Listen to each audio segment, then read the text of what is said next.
હાલો દોસ્તો, કેમ છો? મજામાં? તો આજે અમે મળીએ છીએ બીજી વખત. તો કે તમને શીખવાડવાના બેક ફ્લિપ. તો કઈ રીતે બેક ફ્લિપ મારી તો હું તમને દેખાડીશ. તો આપણે બાજ જોડે ઉડવાનું હોય, તો કઈ રીતે ઉડવાનું એ હું તમને પણ દેખાડીશ. તો આપ જોઈ શકો સામે બાજ છે.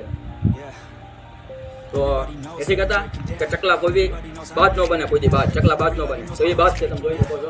એ બાજ રિયલમાં તો અસલી નથી, પણ નકલી. તમને જોવામાં તો અસલી લાગશે. તો અસલી હોય તો અમે પણ નીચેનું ઉભા રહી ગયું. એનું કારણ છે એવડો મોટો બાજ હોય તો ગાડીઓ પણ ઊંચાઈ લઈ જાય. તો આપણે શું કહેવાય, તો એની અટેમ બેક ફ્લિપનો વિડીયો બનાવો દોસ્તો, ટૂંકો વિડીયો તમે જોઈ શકો છો. એ બાજ તો અમે એની નીચે બેક ફ્લિપ મારશો. તો કેવી બેક ફ્લિપ કે સ્ટન્ટ, તો એ જ સ્ટન્ટ મારશો તો તમને મારીને દેખાડશો.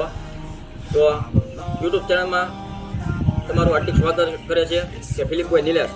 લાઈક સબસ્ક્રાઈબ કરી દો દોસ્તો. તમારા માટે નવા નવા વિડીયો લાવજો. તો કઈ રીતે બેક ફ્લિપ મારવી એ હું તમને દેખાડીશ. તો જોવો તમે, હું બેક ફ્લિપ મારીને દેખાડી રહ્યો છું. તો આ બેક ફ્લિપ મારું પૂરી તમે જોઈ શકો દોસ્તો. તો આ બેક ફ્લિપ મારી દોસ્તો આવી રીતે વિડીયો તમારા માટે લાવજો. બસ લાઈક સબસ્ક્રાઈબ કરી દો દોસ્તો. બધા આઈતો રકમ ફરી મળજો દોસ્તો.